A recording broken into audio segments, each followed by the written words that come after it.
Se você estiver com uma Bíblia, abra ela lá no livro de Mateus, capítulo 28. O Evangelho de Mateus, assim como os demais evangelhos, eles apresentam a vida de Jesus.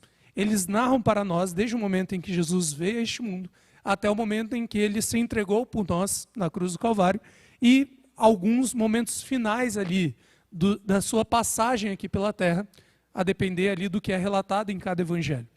O Evangelho de Mateus, ele narra exatamente esse mesmo processo, desde o nascimento de Jesus até a sua morte. Tudo isso acontece até o capítulo 27 desse livro. No capítulo 28, nós temos ali um momento muito importante para a ideia cristã, que é a ressurreição de Jesus. Paulo ele vai falar que se Jesus não ressuscitou, a nossa fé ela é vazia.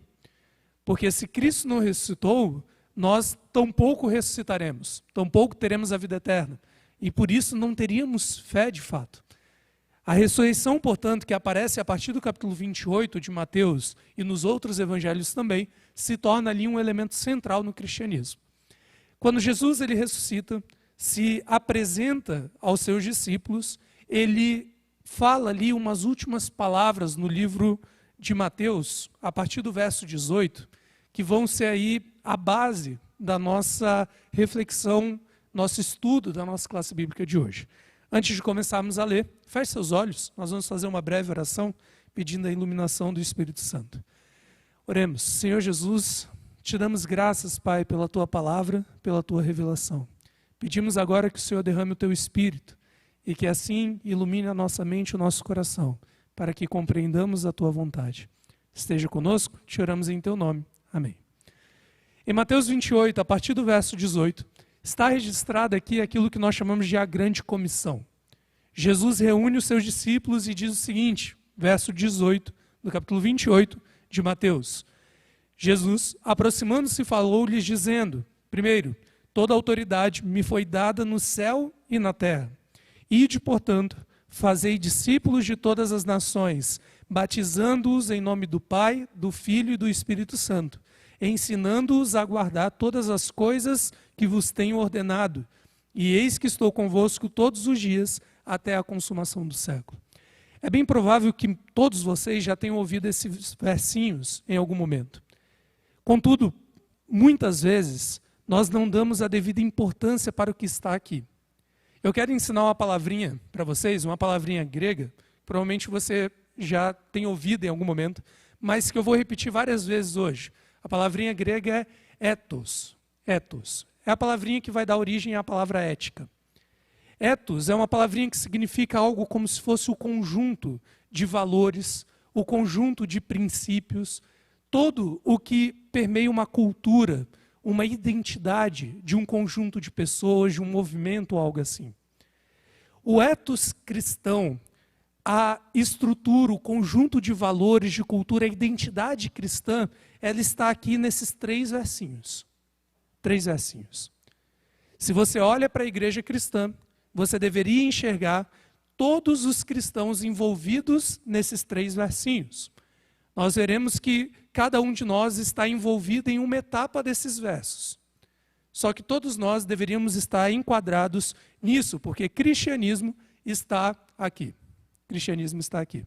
Vamos reler então esses versos e pensar um pouco a respeito deles. Logo depois nós veremos uma história da Bíblia que esclarece na prática, de forma concreta, esses versinhos para nós. Vamos ler novamente. Jesus se aproxima dos discípulos e ele começa dizendo, toda autoridade me foi dada no céu e na terra. O primeiro ponto importante, a autoridade no cristianismo está atrelada a Cristo. Está atrelada a Cristo. Cristo, ele é autoridade não apenas no contexto terreno, mas em todo o universo. Se você olhar para cima ou para baixo, em qualquer circunstância, Jesus é autoridade. E toda autoridade cristã é remetida a ele. Esse aspecto é muito relevante porque, por vezes, nós vivemos observando o cristianismo e percebendo que isso tem se perdido um pouco. Ao longo da história cristã, isso se perde. A autoridade é dada para outras pessoas, outros personagens, outros que exercem ofícios importantes na igreja, mas que não têm a autoridade que a Bíblia dá. A autoridade ela é dada unicamente a Cristo. É dele que vai vir, certo? Se falarmos então do ethos cristão, do conjunto de valores, princípios da cultura cristã, precisamos entender em primeiro lugar, a autoridade está pautada em Jesus. Ok? É por isso que um pastor não deve falar de si mesmo.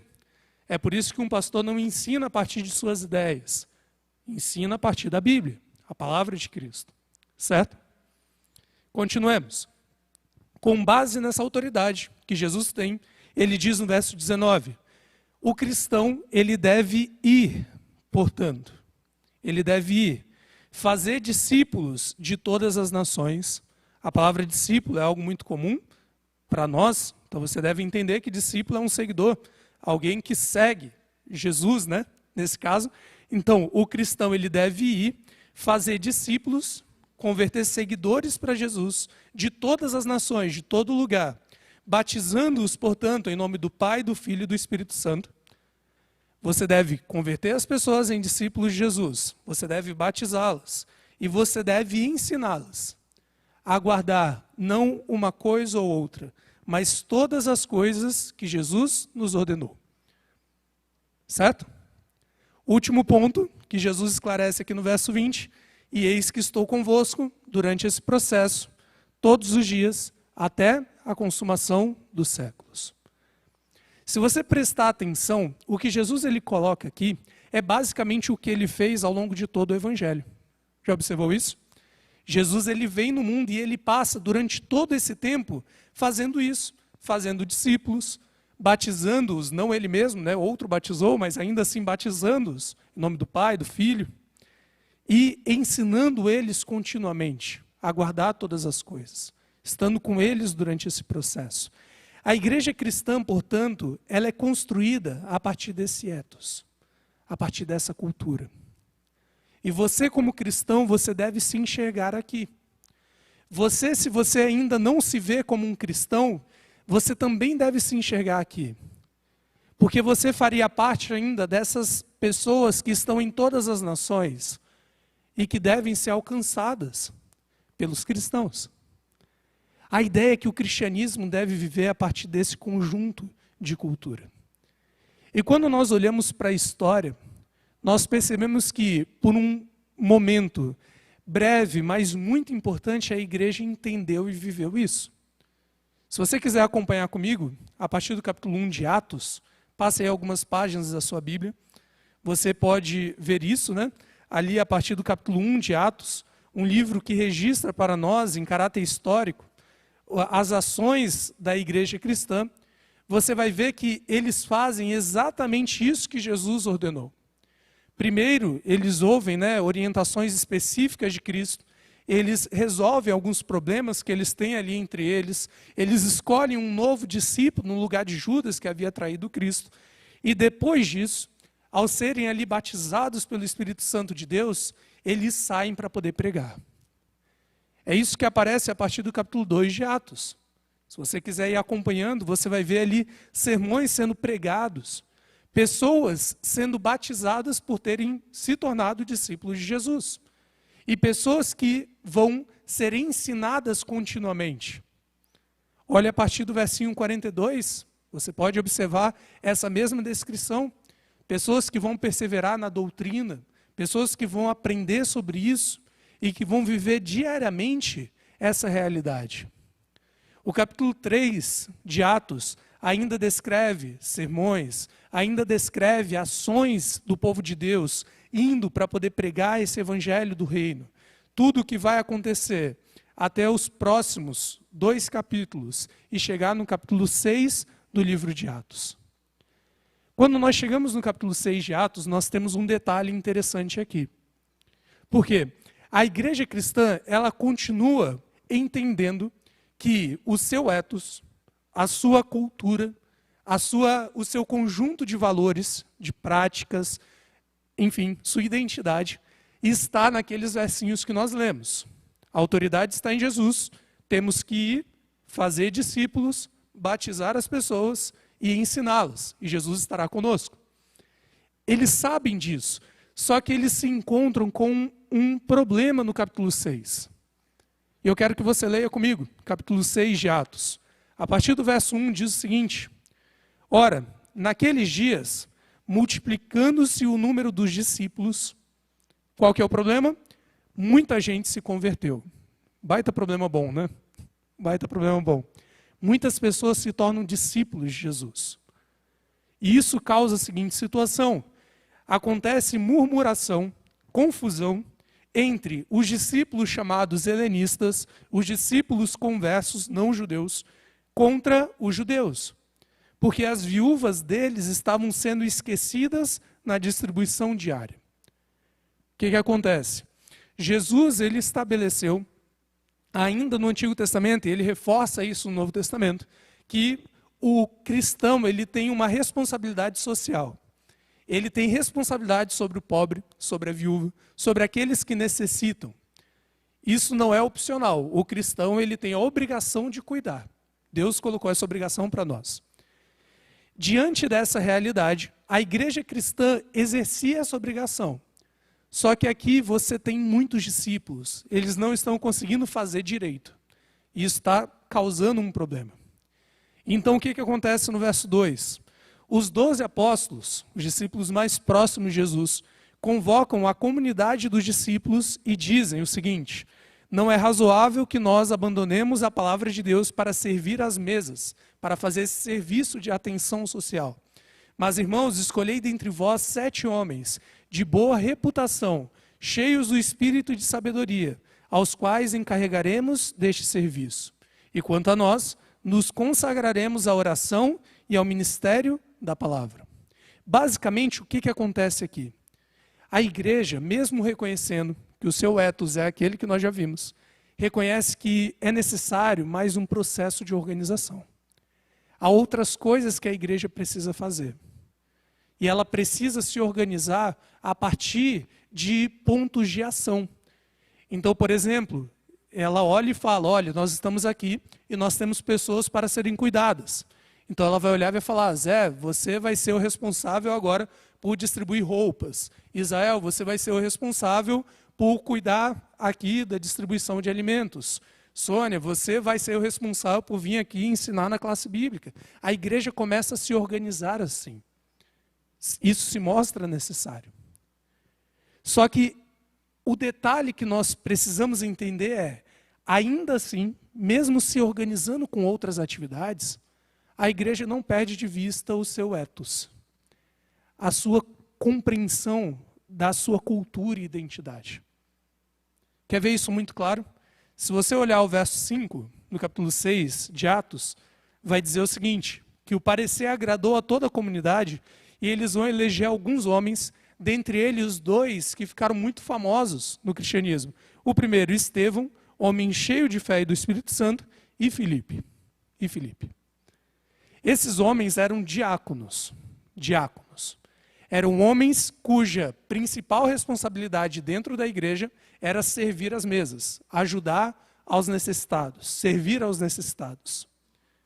Só que quando nós olhamos para o registro bíblico, nós vemos que não era só isso que eles faziam. Olha o que acontece no verso 8, ainda do capítulo 6 de Atos. Estevão, cheio de graça e poder, fazia prodígios e grandes sinais entre o povo. Estevão era um homem que pregava, um homem que fazia sinais, ele era um evangelista nato. Mesmo sendo um diácono, uma palavrinha na Bíblia que significa aquele que vai servir, né, às mesas, que vai trabalhar nessa função, ele ainda assim segue aquela grande ordem de Jesus. Lembra? Ide, fazei discípulos de todas as nações, batizando-os em nome do Pai, do Filho e do Espírito Santo, e ensinando-os a guardar todas as coisas. Estevão faz isso. Infelizmente, o resultado não é muito bom. Por conta das ações dele, ele é perseguido, ele é preso. No capítulo 7 de Atos, a defesa de Estevão é um sermão incrível, muito bonito. Mas, infelizmente, independentemente disso, ele é condenado à morte, no final ainda desse capítulo 7. E ele acaba sendo ali o primeiro mártir cristão que nós temos registrado na Bíblia. O detalhe para você entender é o seguinte: mesmo ele sendo um diácono, responsável por servir as mesas, ele ainda assim é um evangelista. Alguém que vai cumprir aquela missão que Jesus tinha dado. Quer ver um outro detalhe? E aqui é a história, nós vamos basicamente só estudar mais essa história. Essa história, ela descreve muito bem, de forma concreta, como aqueles versinhos que nós lemos se aplicam ao cristianismo como um todo. E aqui eu quero te convidar a fazer um exercício comigo. Por quê? Nessa historinha, nós temos aqui o espaço necessário para colocar qualquer um que tenha contato com a igreja. Qualquer um. Seja você um cristão já há muito tempo, seja você aquele que veio pela primeira vez aqui, seja você o que, enfim, está conhecendo aqui essa igreja, mas já conhece outra. Tudo se inclui nessa historinha. E aí o exercício que eu quero te convidar a fazer é esse. Pense um pouquinho aonde você se inclui aqui. Certo? Porque depois nós vamos fazer uma reflexão sobre isso. Qual que é a história? Capítulo 8 de Atos, uma página depois da sua Bíblia, nós temos a história de outro dos diáconos. Homem responsável por servir as mesas, mas não deixando de ser um evangelista, porque esse é o ethos cristão. Nós temos no verso 4 do capítulo 8 de Atos, sendo narrado isso, o quanto Filipe ele vai anunciando a mensagem de Cristo, as multidões vão atendendo, eles vão ver os sinais que ele vai praticar e o quanto essas pessoas vão se convertendo. Até que nós chegamos ao verso 26 do capítulo 8 de Atos, que é quando começa a nossa história mesmo. Olha o que vai dizer aqui. Um anjo do Senhor, em determinado momento, chega até Filipe e diz para ele uma coisa que não faz sentido algum. Olha o que ele diz. Prepara-te, dispõe-te, levanta-te e vai para o lado do sul, no caminho que desce de Jerusalém até Gaza. Ele se acha deserto. Pense um pouco comigo. Chega um anjo para você e diz, olha, se levanta, se prepara, vai ali na estrada, na BR-101, você vai no trecho ali que liga tal e tal cidade, porque lá não tem ninguém. Essa mensagem não faz sentido. Essa missão que Filipe recebe, logo a princípio, não faz sentido algum para que ele teria que ir até determinado lugar, sendo que ele está deserto. Só que aí vem o primeiro detalhe relevante. Filipe, mesmo sendo um homem responsável por fazer um trabalho social dentro da igreja, por cuidar, ele é um evangelista e um servo de Deus. Por isso, Filipe simplesmente se levanta e vai. Ele nem questiona. Um anjo apareceu e disse para ir, não faz sentido nenhum, mas eu vou. E ele pega, se levanta e vai. No verso 27, as coisas começam a fazer um pouquinho mais de sentido. Um pouquinho mais. Por quê? Naquele momento em que Filipe já está ali, depois do seu percurso, né, eis que um etíope, ele é um eunuco, alto oficial de Candace, rainha dos etíopes, ele era superintendente de todo o seu tesouro, se fosse hoje o ministro da fazenda desse reinado. Ele havia vindo adorar em Jerusalém. Vamos para as informações sobre esse indivíduo. Ele é etíope, portanto ele é estrangeiro. Ele é um homem extremamente influente no seu reino, ele é um político. Ele cuida de todas as finanças, de todo o tesouro da rainha. E ele é um judeu converso. Ele está indo adorar em Jerusalém. Certo? Ele é um judeu converso. No verso 28 diz que ele está vindo de retorno de Jerusalém. E ele está assentado no seu carro, lendo o profeta Isaías. Ele é um judeu converso. Muito rico, por sinal. Nesse tempo, para você ter um rolo de um livro da Bíblia, era algo extremamente difícil. Normalmente eram as sinagogas, as igrejas queriam ter.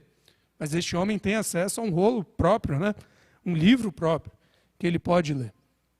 Ele está vindo, lendo esse livro.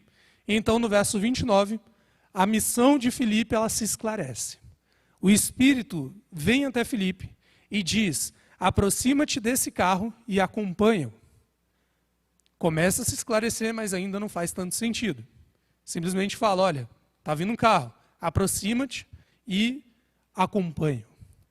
Filipe, no verso 30, ele começa a correr e ele ouve o homem sentado lá, o etíope, lendo o profeta Isaías. E a partir daí, Filipe começa a agir. Esse é um detalhe interessante. A missão dele não fazia sentido a princípio. Ela é um pouco esclarecida logo depois. Mas Filipe, para ele, já é o suficiente. Porque ele tem dentro dele uma compreensão muito clara do ethos cristão, do que cristianismo é. Se tem um homem que está lendo a Bíblia, ele precisa entendê-la. E ele precisa conhecer esse Jesus. Para isso, ele simplesmente olha para este homem, no verso 30, e faz essa perguntinha muito importante. Compreendes o que vens lendo? Você está entendendo o que você está lendo? E então, no verso 31, nós temos uma informação incrível, que é a seguinte. O etíope responde, como poderei entender se alguém não me explicar? Como poderei entender se alguém não me explicar? Até aqui nós temos já dois papéis que estão ali presentes dentro do cristianismo e que talvez você já se inclua em um deles. Nosso exercício é você procurar ver qual desses papéis você se encaixa. O primeiro deles é o papel daquele que já é cristão, aquele que já é um discípulo de Jesus, convertido, batizado e que cumpre a missão de Deus. Um indivíduo que olha para o que Deus fala e mesmo que não faça sentido ou não pareça fazer sentido, ele vai e faz.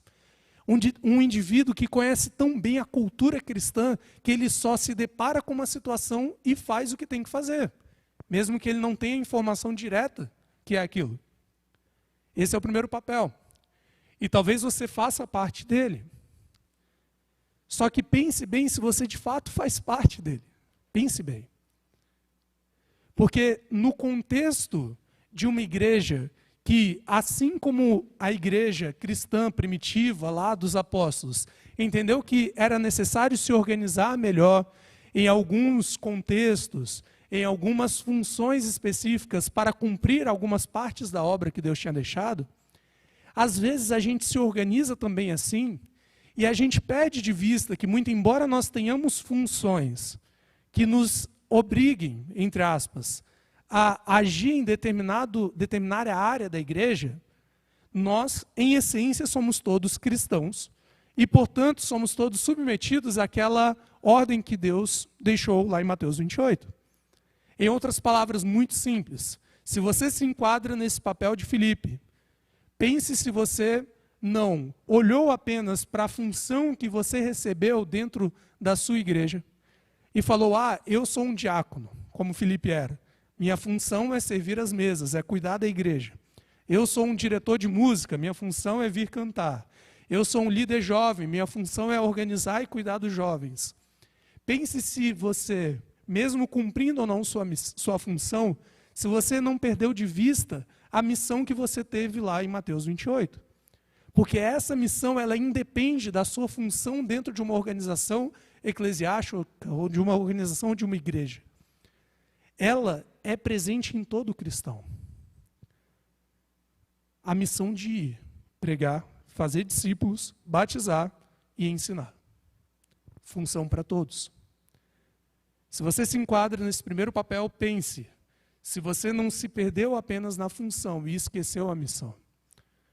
Porque aí vai um detalhe muito relevante.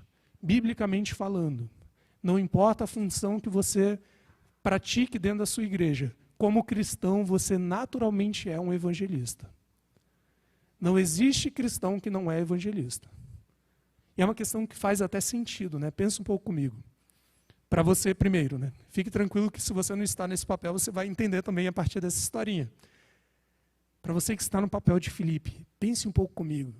Você conheceu ao Jesus que te criou, que mesmo diante de um mundo que traiu ele, te amou ao ponto de vir morrer por você, que te oferece a salvação de graça e que te ama cuidando de você todos os dias, que tem uma eternidade preparada para você apenas se você aceitar. Como é que você pode não querer contar isso para as pessoas? Não querer trazer as pessoas para perto desse Jesus? Faz muito sentido a ideia bíblica de que todo cristão, ele naturalmente é um evangelista. Ele tem essa missão de ir pregar, independentemente da função que ele adota dentro da igreja. Vamos seguir. O outro papel que aparece aqui é o papel do etíope, que talvez seja o papel de alguns de vocês aqui na classe bíblica. Pessoas que talvez já façam parte de uma religião, como o etíope fazia, ou que não conhecem religião alguma, mas começa a ter contato com o que é divino, com a revelação de Deus. E aí, nesse contexto, o comentário do etíope ele é muito interessante. Você precisa entender que, às vezes, e muitas vezes, você precisará de explicações, precisará de auxílio para entender a vontade de Deus para você. E é para isso que essa classe existe, por sinal. Para isso que essa classe existe. Então, se você não assume o papel de Filipe, mas sim o papel daquele que ainda precisa entender, mesmo aquilo que você está lendo, ou ler aquilo que você ainda não leu, e entender também, eu te tranquilizo dizendo que você tem uma classe aqui que vai te ajudar a entender tudo isso. Mas você precisa se comprometer a estar aqui para poder entender, para poder aprender. É para isso que essa classe serve. Todas as quartas-feiras, apresentando aqui um tema, te aproximando de Cristo e te ensinando algo. Só que é relevante você entender o seguinte: nesse contexto desses papéis que todos nós podemos exercer no ethos cristão, na cultura cristã, é importante que você entenda que nenhum desses papéis é estático. O que essa palavrinha significa? Você não chega em um papel desses, para nele e você vai ficar lá para o resto da vida. Não é assim que funciona. Esse papel que o etíope aqui está exercendo, daquele que precisa ainda entender e precisa de ajuda para entender, é um papel que é transitório. Você passa por ele. Passa por ele. Isso acontece aqui na história. Olhe comigo. Verso 31. Como poderei entender se alguém não me explicar? E então ele convida Filipe para entrar, para subir e sentar-se junto a ele. Eles leem um texto da Bíblia e depois de lerem, o etíope pede explicações no verso 34. Ele pergunta, se o profeta está falando de si mesmo ou de algum outro. E então, no verso 35, Filipe explica para ele, começando por essa passagem, anuncia-lhe Jesus. Filipe ensina a respeito de Cristo para ele. E como eu disse, você está na mesma função do etíope, você terá todo esse processo aqui, inclusive, ou na sua casa, caso você deseje, alguém te ensinando a respeito disso. Só que perceba que esse processo ele não termina aí. Ele é transitório, ele deve evoluir. E ele evolui para quê? No verso 36, diz o seguinte: seguindo eles caminho fora, chegando a certo lugar onde havia água, disse o eunuco, disse o etíope: eis aqui água, que impede que seja eu batizado. Aqui nós temos um terceiro papel que surge. O papel da pessoa que já entendeu, que já aprendeu aquilo que é necessário saber sobre Jesus. E é aqui que surge o batismo. Batismo na Bíblia nada mais é do que uma consequência lógica de você conhecer a Jesus. Porque batismo é você chegar e falar para todo mundo: eu conheci esse Jesus, eu aceito ele e isso vai ser uma realidade na minha vida. Nesse processo dos papéis da vida cristã, se você não é já aquele convertido que está ensinando, você pode ser aquela pessoa que precisa aprender. Só que a pessoa que precisa aprender, naturalmente, ela vai evoluir para aquele que, assim como o etíope, vai olhar para aquilo tudo e vai falar: tá bem, e agora? Eu quero isso para mim. Eu quero isso para mim. E o convite, primeiro que eu faço para você hoje é o seguinte: será que você não está travado nessa primeira parte desse processo? Por que você não chegou ainda nessa conclusão? Porque no contexto da vida cristã é necessário evoluir. É necessário progredir. No seu tempo. No tempo que Deus colocou para você. Mas essa progressão é necessária. Porque se você lembrar o que Jesus ele coloca lá em Mateus 28, você vê que esse ciclo ele é constante. Primeiro, eu conheço, sei de quem é Jesus, me torno discípulo dele. Pelo batismo declaro publicamente esse discipulado. E depois eu vou aprendendo para começar a ensinar outros. Aí eu deixo de ser o etíope e me torno Filipe. E aí eu entro em contato com outra pessoa, e aquela pessoa que é o etíope se torna Filipe depois. E por aí vai. O contexto do etos cristão, ele é contínuo. E, em certa medida, cíclico, porque ele vai voltando sempre a acontecer. Sabe? O etíope pergunta isso para Filipe no verso 36. E Filipe, após responder, ele, diz no verso 38. Ele manda parar o carro, ambos descem, e Filipe o batiza. E quando eles saem da água, o Espírito do Senhor tira Filipe dali e leva ele para outro lugar. Enquanto o etíope continua sua viagem, celebrando o seu caminho, todo cheio de júbilo. E a partir desse momento, nessa história que a gente vê, nesses papéis que nós vemos, o etíope ele se torna como Filipe, aquele que agora recebe a responsabilidade de pregar e de anunciar essa mesma coisa. O etos cristão, e eu te convido a ler novamente, lá em Mateus 28 comigo, caso você deseje, mas eu vou ler. Ele vai se repetir na vida desses dois personagens. Eu vou ler para você, Mateus 28, verso 18 a 20. Jesus, aproximando-se, falou-lhes dizendo, toda a autoridade me foi dada no céu e na terra. Ide, ele está falando com Filipe, ide, fazei discípulos. Ele fez isso com o etíope, de todas as nações. Batiza-os, ele fez isso com o etíope. E agora ensina-os a guardar todas essas coisas. Mediante a promessa de que ele continuará. E esse ciclo recomeça com esse indivíduo e vai passando de tempos em tempos. Até que todos conheçam a respeito de Jesus. Todos nós estamos presentes aqui nesse ciclo. Todos nós. Em algum ou outro papel. Eu apenas retomo para que você lembre bem e guarde isso bem na sua mente. Se você já é cristão, convertido, lembre-se o seguinte, independentemente da função que você desempenha dentro da sua igreja, você é um evangelista. Naturalmente. Não existe cristão que não seja um evangelista, que não vai pregar e falar sobre Jesus. Se você não tem condições de ensinar, porque esse não é o dom que Deus te deu, traz aqui para a classe bíblica, porque aqui ele vai poder aprender. Se você é aquela pessoa que nunca ouviu falar a respeito de Jesus, siga o exemplo do etíope. Olhe para essas pessoas que podem te ensinar aqui e fale, olha, me ajuda a entender. Mas lembre que esse processo ele vai continuar. Aí você vai começar a vir aprendendo, até o ponto de que o Espírito Santo bata no seu coração e você olhe e fale, eu aceito isso, eu acredito nisso. O que mais eu tenho que fazer?